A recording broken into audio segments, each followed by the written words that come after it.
The following is a Papi Chulo Radio original program. The views and opinions expressed in the commentaries and/or interviews in the following program are solely those of the individuals and are not views of Papi Chulo Radio, its parent, affiliate, or subsidiary companies.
Welcome to Are You Afraid? Scream Queens, the unofficial Scream Queens internet radio show, exclusively on PapiChuloRadio.com. Papi Chulo Radio, pop culture on demand.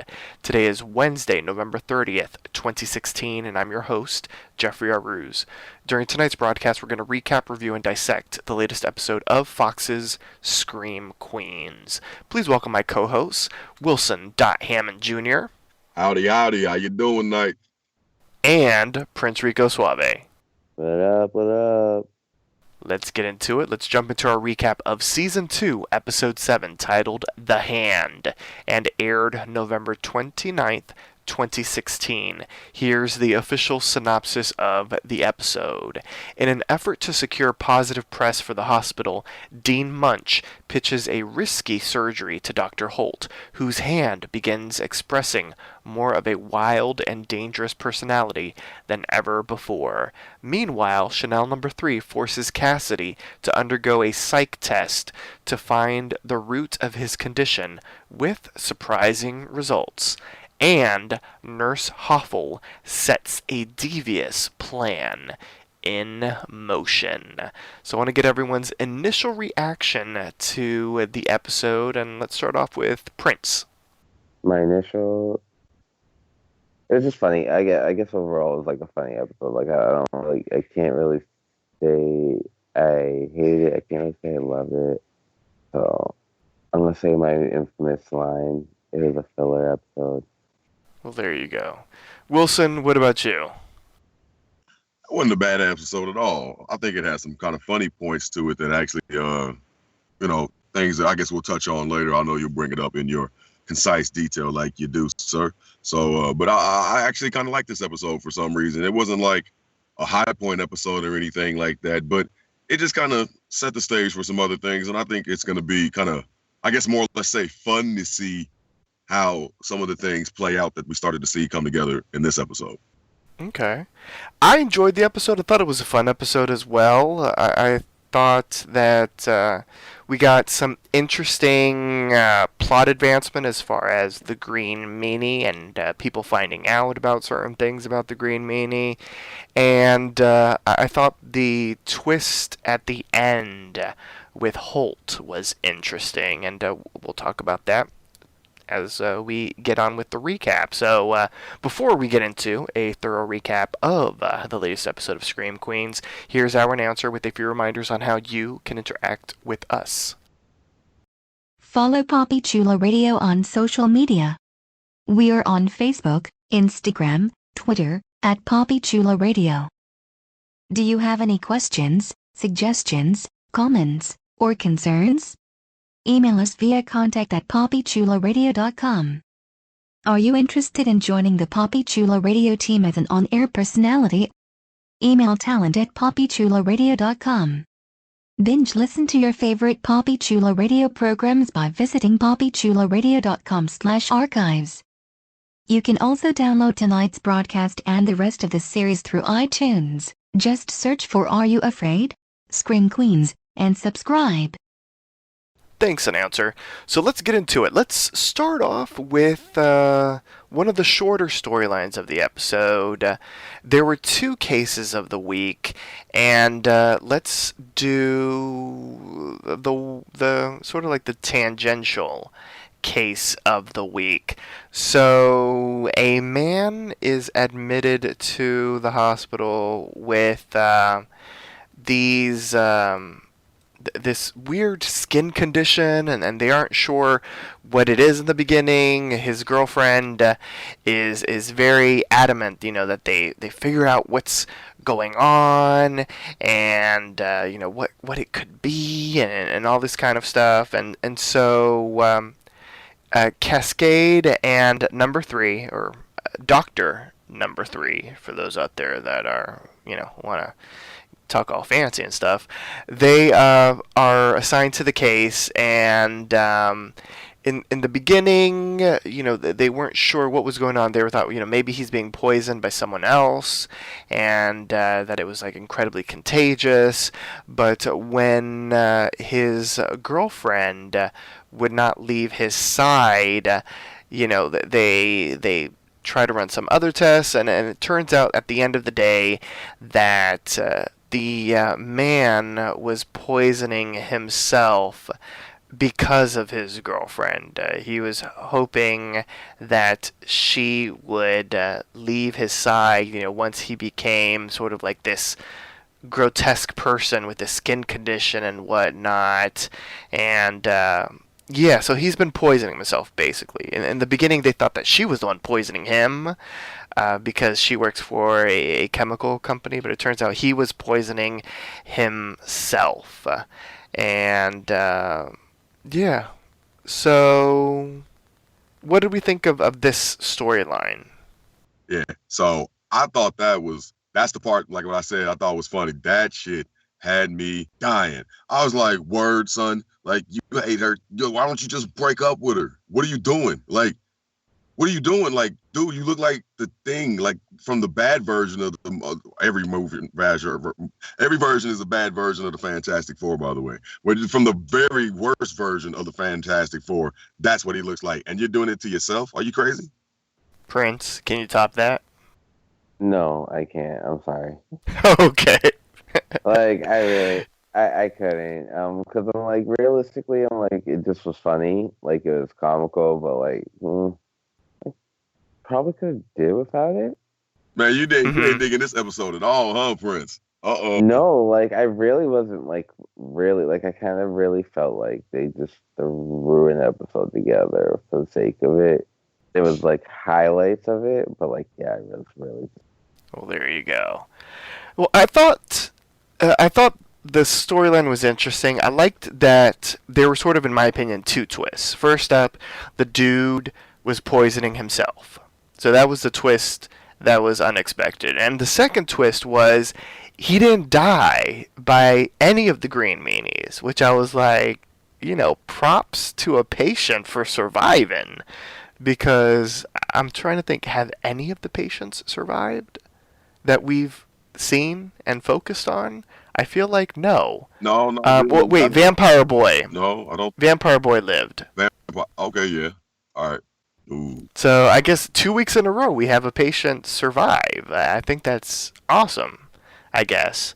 So, yeah, I mean, for the story overall, I guess they tried to correlate some of that with Cascade and Number 3's relationship, but we'll get into that in a moment.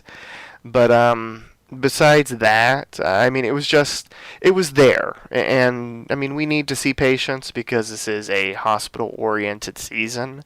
So I'm not mad at them for including a patient. It just, was it the most interesting case?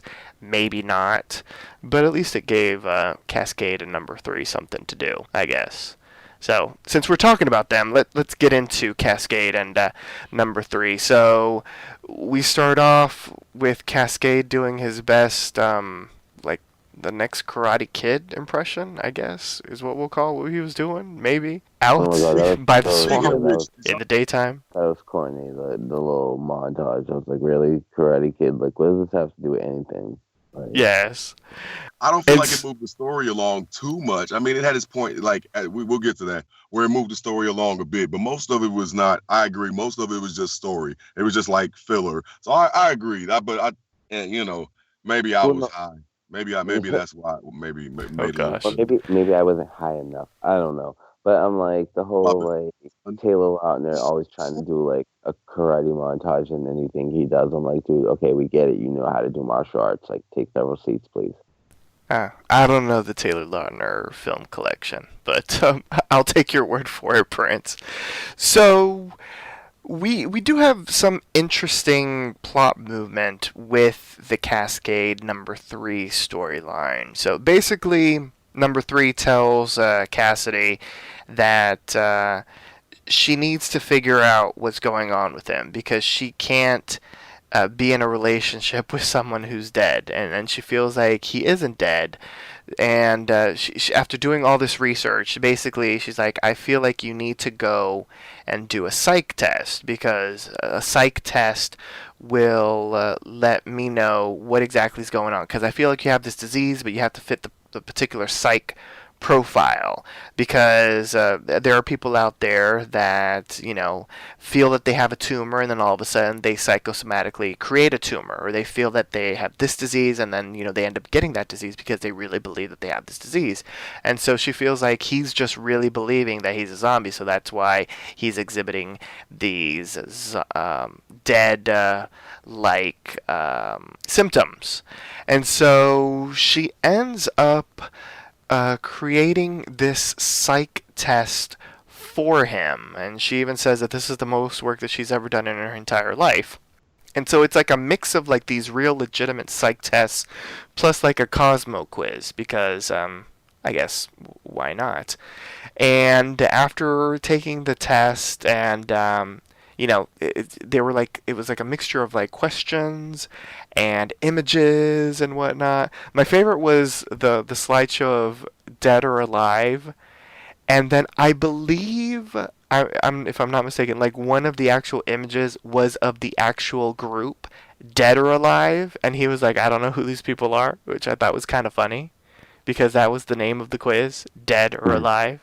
So it turns out at the end of like everything, that they discover that Cassidy is, of course, in fact, not dead, and so she shares this positive result to Cassidy. He's excited because he has this Cotard delusion and whatnot. But once he leaves, she tells number 5 that it turns out that he is a psychopath, and more than likely he is the Green Meanie. Now, she also convinces number 5 not to say anything about Cassidy by giving her candy, which I thought was wonderful. Well, that, and she kind of like tried to make an innuendo that he might be gay. Well, there you go. And they have like in the middle of the episode, like after like this sort of revelation from number 3, there's a discussion between all the not all the Chanels, but Chanel, 3, 5, and Hester. Oh, neck brace. And Hester is very much hinting, like obviously hinting, like on the nose, hinting that she knows that Cassidy is the Green Meanie. What did we think of this? Because obviously she knows who the Green Meanie is, and she said it before, and now she's sort of dropping hints, although like none of them were like picking up on it, except for number 3, which I thought was interesting. But what do we think of like the confirmation of Hester knowing that Cassidy is the Green Meanie? Like, because I feel like we're going to end up finding out that maybe Cassidy, before working at the hospital, maybe was a doctor in that mental institution. Maybe that's how he knew Hester. I'd do that. I don't know, man, but yeah, Cassidy being the Green Meanie actually might make sense a little bit, though. It might kind of make sense. And I know that you mentioned Hester and the neck brace. I thought that was funny too. I was like, why? Where did, like, is it psychosomatic, or is it just like comfortable, or like what is that? What is that thing? And maybe it's just an infatuation with it. Well, no, because season 1, she was in the neck brace, and so that's Yeah, the but why nickname is that she wearing stuck. it again? No, she wasn't wearing it again, was she? Thought I saw her in it. That might have been the weed. Might have been the weed. Too much weed. See, Prince, you need to That's that too way you wouldn't funny. be so grumpy all the time. Oh No. gosh. I was only grumpy because I thought this was a filler, and I'm not feeling that shit. Well, what did you think of Yeah. Hester, though, knowing? Now we know 100% that Hester knows that Cassidy is the Green Meanie. Any theories on that? Now my question is, does she know? Well, she definitely knows, but my thing is, does she? Well, know she because- knows at least of one of the Green Meanies. Yeah. So my whole thing is, I'm aware. So this is my question. She was aware. Now, was she aware because she's partnered up with the other Green Meanie, or was she aware because she's partnered up with these Green Meanies? Right. Well, see, here's my thing. I don't really think she's partnered with anybody. Like, I feel like her involvement in this is, I'm assuming it's Cassidy that hit her up before everything started, and Cassidy maybe was looking for advice. Like, I know what you did. You wanted to seek revenge on what happened to you as a child. I'm in a similar situation. I want to seek revenge on what happened to my father, and blah blah blah. Yeah. Give me some advice how I could go about this. And so Hester was like, well, you need a costume, you need a plan, you need this, that, or the other, and that's how Cascade got into the mix. Obviously, we saw last week how Hoffel gets into the mix, but besides those two, there is this additional person out there that is killing people, and we really, as of this point, don't know why they're killing people. We still really don't know who has killed who. Like, throughout this episode, and we haven't gotten there yet, I have my suspicions on which Green Meanie killed the people in this episode. I think one was very obvious, and we'll discuss that once we get into that storyline. But there was another one that I was like, okay, like, what could this be? So it's going to be interesting once we get some more information and they start revealing exactly what has happened, to see why Green Meanies are killing certain people and why other Green Meanies are killing other people. Which I'm excited for, because if we remember from season 1, the show does a really good job of like flashing back and showing us exactly what happened. What had happened was... What had happened was episode. Yes. And there is an interesting conversation between Cassidy and Hoffel. So Hoffel's plan is to basically exterminate all of the Chanels. Like we know that. She has her vendetta because of her sister way back in season 1, getting her face burnt off. And she basically assigns Cassidy to kill Chanel Oberlin and also number 3. And Cassidy's not really up for killing number 3. And Hoffel basically tells him that if she doesn't, she's going to turn him in, which leaves Cassidy very pissed off. And I don't think you want to piss off a Green Meanie. And throughout sort of like the case of the week that they have with the couple and whatnot, you know, they sort of like what they're seeing with the couple is sort of not necessarily mirroring them, but like making them question their own relationship. And it got to the point to where, you know, they sort of get into a fight where even like Cassidy's like, well, you know, maybe I might have to murder you and that kind of thing. And at the end of the episode, though, they do get back together, and Cassidy makes a promise to number 3, basically saying, you know, I'm not going to kill you, and I'm not going to kill Chanel. But if someone does kill you, or if someone does kill Chanel, just know it's not me. Which leaves number 3 with the question of, like, what? Do you mean there are more Green Meanies besides you? And, you know, he gives her a kiss on the forehead, and he leaves her with that question. Dropping bombs. Boom. Yeah. So, obviously, we're in the second half of the season. So we're getting close to the finale. So obviously these revelations have to happen, because if not, it's just going to be like truth bombs, like exploding all over the place, in like the penultimate and in the finale. So obviously they will start dropping like these little nuggets to our main cast. But what did you guys think of now? At least one of the characters knowing that it's more than one Green Meanie. About time, kind of, but like in a sense, I get it. It's like just dropping a reveal, kind of little tidbits and everything. But I mean, stuff we kind of already knew to a certain extent, and then something pretty much validation for other things. Now, this is the part. Like, these are some of the parts where I agree with Prince. It's just kind of like, yeah, we kind of already got that, so you could give us something else. So stuff we were postulating anyways, like, oh, you just kind of confirmed everything that we pretty much already knew. So thanks, like, yeah. I think it's like one of those type of, it varies on the type of viewer you are. Like, if you're like the type of viewer as I am, where you're like already like thinking in advance what's going on, like you're kind of like, all right, I get what you're doing here. You kind of have to for like the slower people, but like if you're like a slower person, like, this is probably like a good episode for you. It's like right at pace. You're like, oh my god, I can't believe revelation. Well, there you go. So let's get into the main storyline of the episode.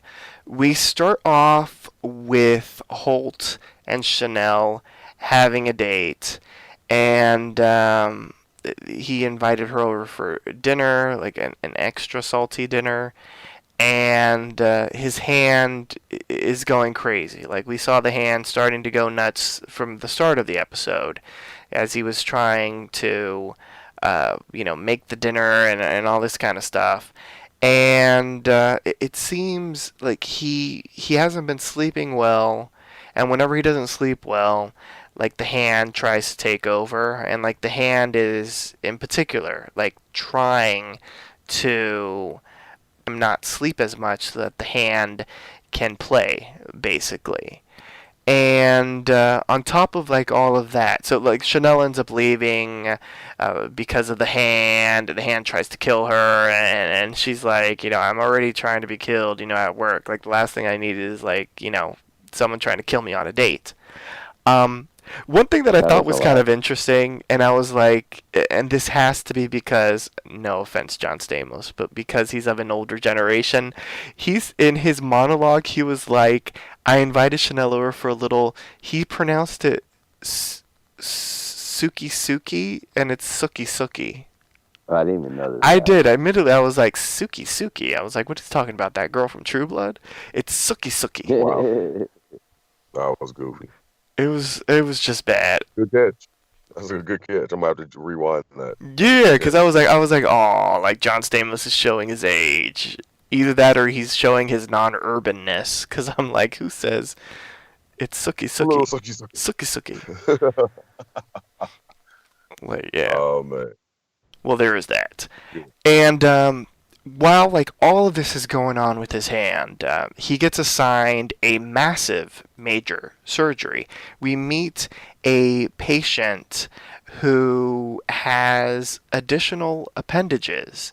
She has her name is Anna Plaisance, and she has additional arms and additional legs, and we end up finding out that she was a twin, but she consumed her twin in utero, and so the twin ended up becoming like a parasitic twin, and that's why she has all these additional appendages.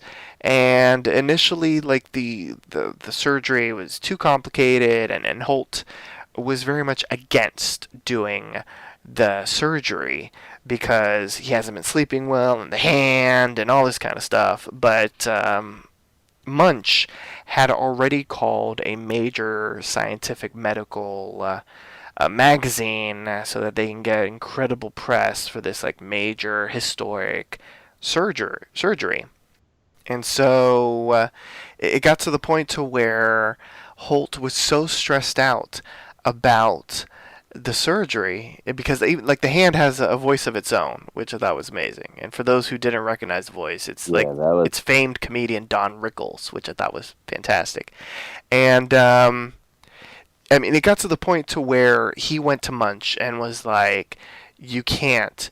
I can't do this. Like, I just can't. I can't do the surgery. I can't. And Munch then demanded Holt perform this practically impossible surgery. And she basically said it, and he, like, confirmed it. Like, he was like, this is because of Chanel. Because I am with Chanel, and I didn't want to be with you, and all this kind of stuff. And basically Munch was like, yeah, you know, you're screwing her. Well, I'm screwing you with the surgery. But I'm bumped. I like once he said the like scenario and his like it came out of his mouth. I was like, that's exactly what she's doing. And then when she like confirmed it, I was like, I should have known. That was amazing. And then his hand lunged at her, which I thought was awesome. My God, yeah. I did too. I was like, oh my God. I'm like, I can't believe Jamie Lee Curtis really just did that scene. Yes. And I was like, they can't kill her, and I'm glad they didn't. But he got control of his hand, and then he left, stormed out. And for the surgery, they ended up deciding to strap his hand, like Hannibal Lecter, psychopath style, to his back, which the editor of the magazine was like, why are they doing that? And he does the surgery. You know, they end up chopping off the arms and then the additional legs and all this kind of stuff. It turns out there was a bit of a complication with the heart, because the heart, you know, after, you know, pumping additional blood to all these different appendages was basically sick, and the extent of this surgery was going to lead it to kaput. So they had to do a heart transplant as well. And fortunately, they did have a heart. We'll get to that in a moment. And at one point, Holt freaked out and was like, I can't do it. But the Chanels end up calming him down with a favorite childhood song of his, 99 Red Balloons. And which... I started laughing too, especially when he was like, my au pair used to read it for me and used to sing this for me, you know, back in the day. And Chanel number 5 was like, au pair? Like, this song came out in like 1983. Like, how old were you? You were like 20. Why do you have an au pair? Right.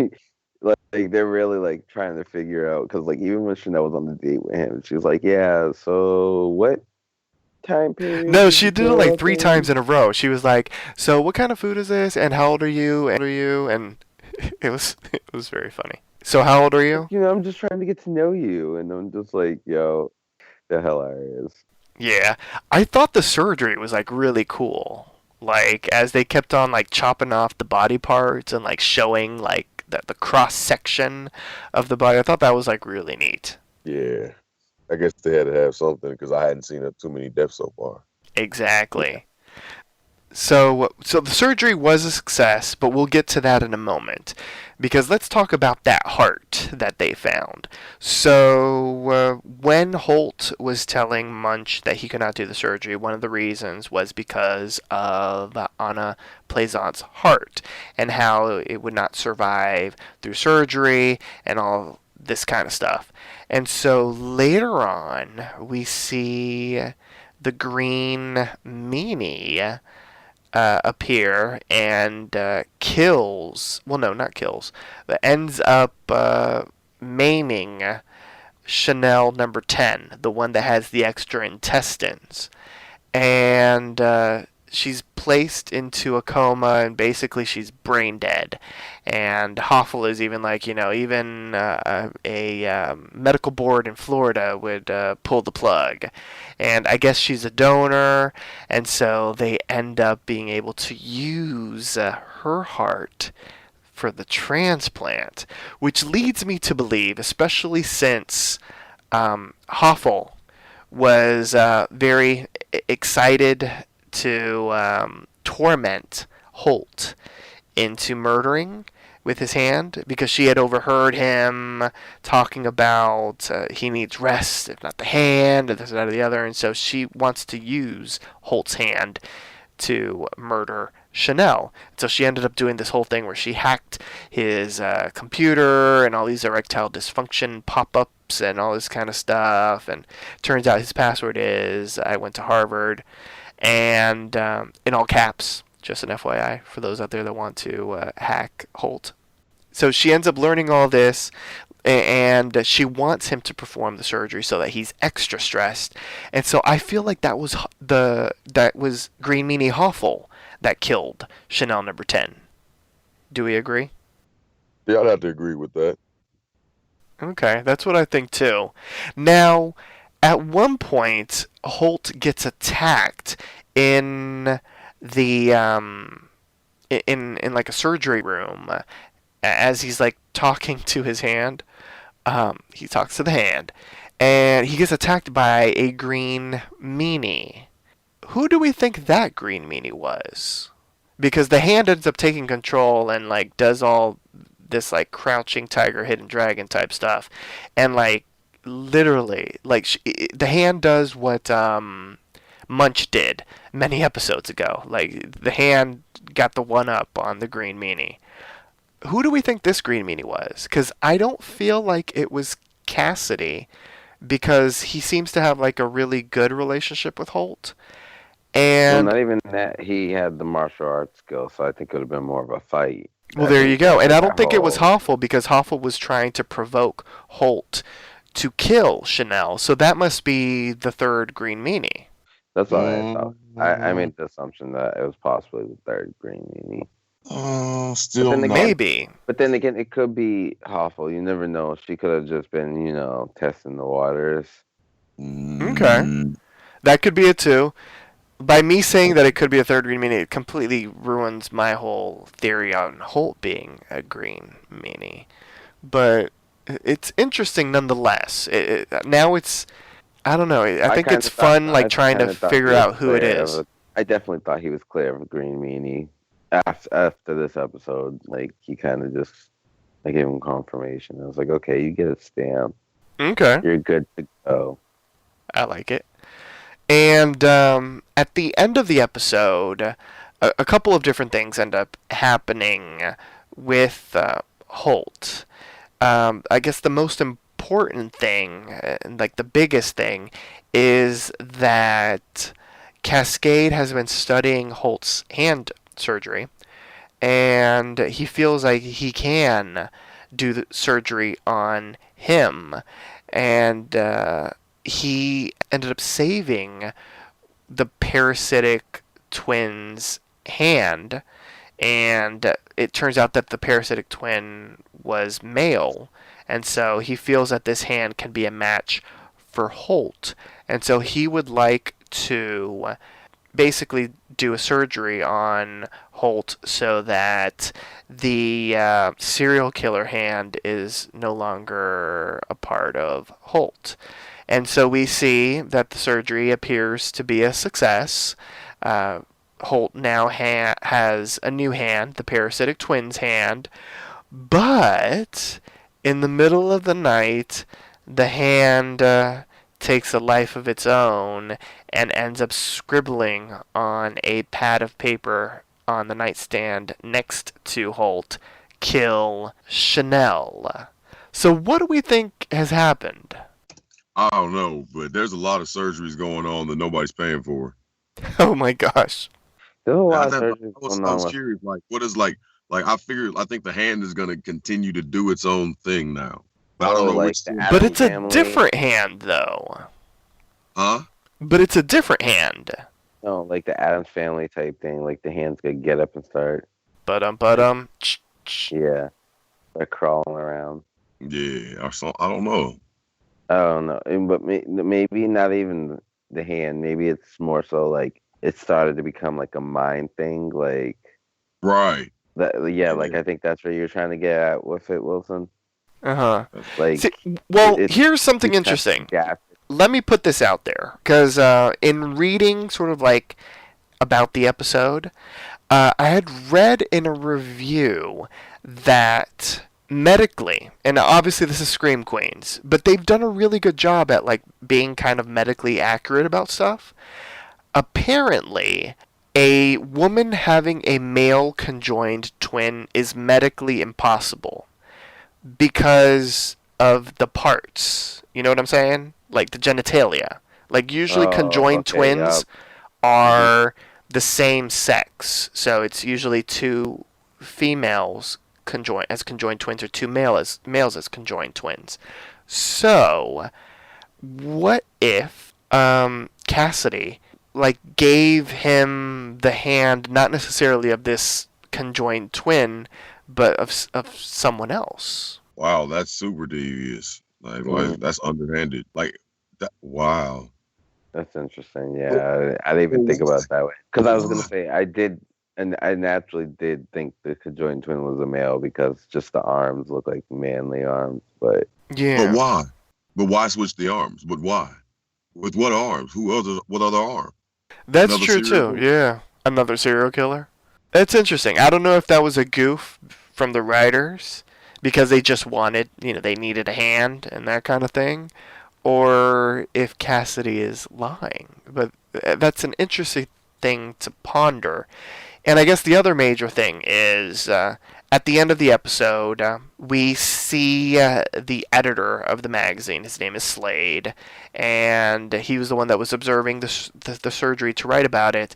But he ends up calling someone, and he's like, I've seen more, medical maladies and malpractices and these horrible things that in my entire career in these past few hours that we need to report this. We need to shut this hospital down. And so he's speaking to someone named Arthur, and he demands that they come down to the hospital to investigate these ethical violations. And he's down in the basement area, and we see our girl Denise Hemphill in her cryogenic freezer.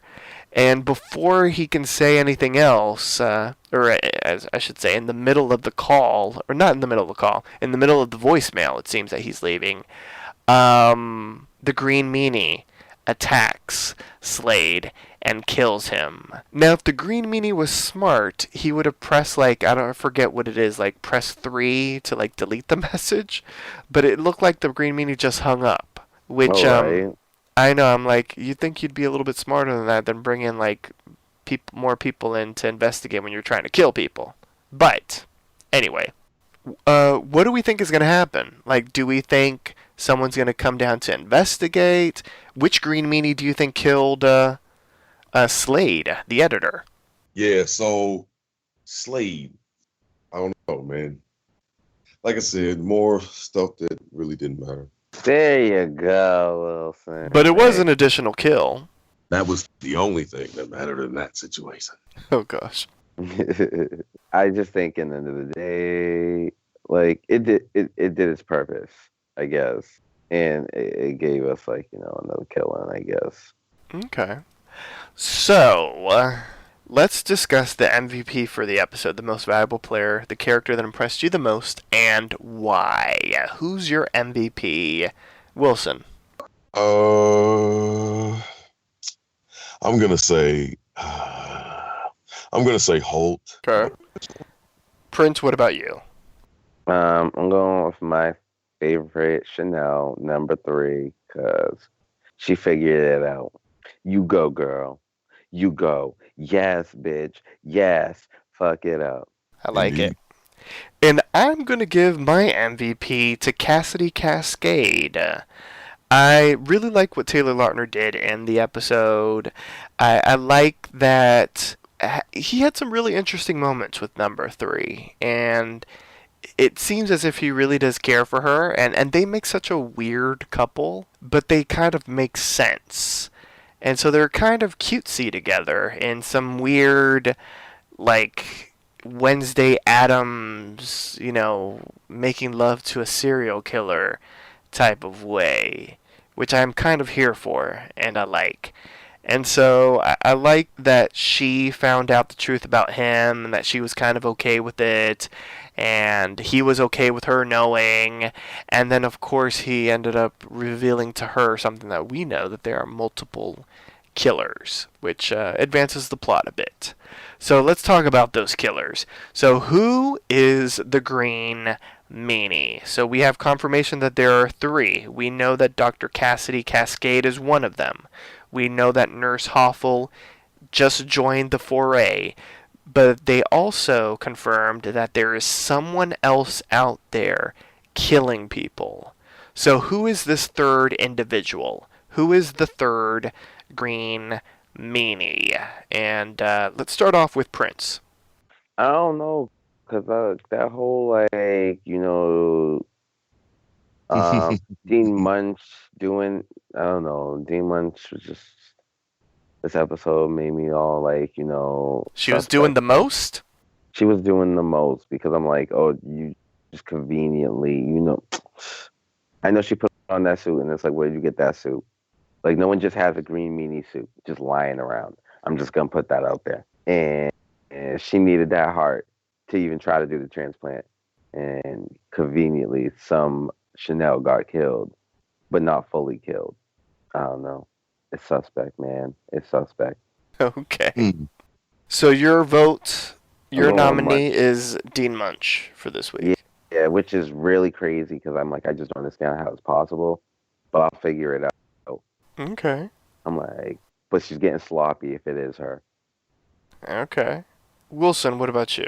Who do you think? I'm kind of with Prince there. I almost thought it was Dean Munch because, I mean, like he said, who has a Green Meanie? I mean, aren't those like special order or something? Or you just go down to Party in City and get those? Or, I mean, where do you get those? They just, oh, you just have one. Hey, here's mine.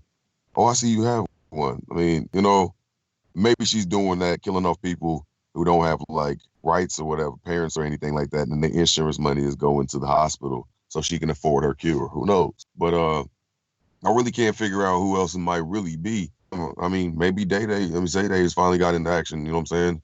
Maybe she's actually on some shit finally. Who knows? Maybe Denise Hill. Maybe that was my problem. There was no Zayday in the episode. Yeah. I don't know. Wait, hold up. Maybe. What are you guys? Did I miss something? Did the Dean have a Green Meanie costume? I'm confused. No, but like she conveniently was like, "Oh, don't worry." Like when they needed the heart, she was like, "I'll come. Don't worry about that. I'll figure it out." And then conveniently, like number 10 gets like fucking, suffocated. Yeah. Okay. by a See, Green Meanie. in my interpretation of that, I felt that it was Hoffel that killed number 10. Would She be hires her so style as she's a new killer, but it was just like it conveniently, like how does conveniently work out? Yeah, no, I That's completely agree. It was very awesome. suspect.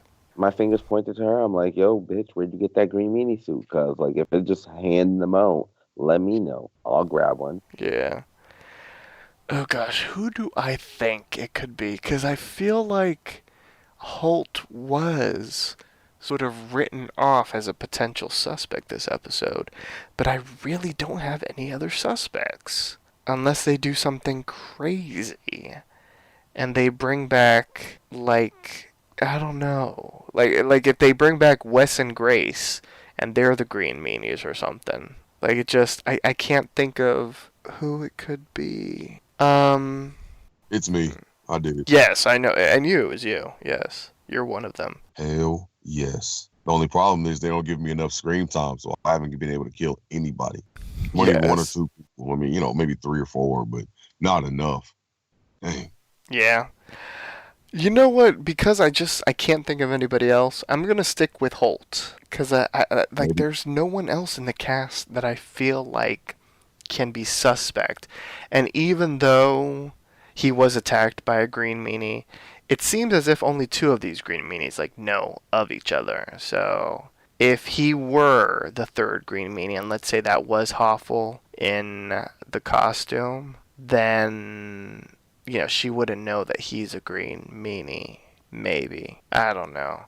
It's really hard to justify Holt now, but I can't justify anybody else. And it could be because any of the other characters that were suspect, or that could be suspect, really weren't featured in this episode, so they don't seem suspicious to me. But we do have 3 episodes left, so we're going to have to figure it out at some point. So on that note, join us next time for a brand new installment of Are You Afraid, Scream Queens? Once again, here's our announcer to remind you on how you can interact with us. Follow Papi Chulo Radio on social media. We are on Facebook, Instagram, Twitter, at Papi Chulo Radio. Do you have any questions, suggestions, comments, or concerns? Email us via contact@papichuloradio.com. Are you interested in joining the Papi Chulo Radio team as an on-air personality? Email talent@papichuloradio.com. Binge listen to your favorite Papi Chulo Radio programs by visiting papichuloradio.com/archives. You can also download tonight's broadcast and the rest of the series through iTunes. Just search for Are You Afraid? Scream Queens, and subscribe. Thanks, announcer. Co-host, please wish the listeners a good night. Good night, people. Woohoo. Good night, sleep well, sayonara, bitches. Thanks for tuning in. Download new episodes of Are You Afraid? Scream Queens every Thursday via iTunes and the Papi Chulo Radio archives. New episodes stream via papichuloradio.com every Thursday at 9 p.m. Eastern, 6 p.m. Pacific. Good night.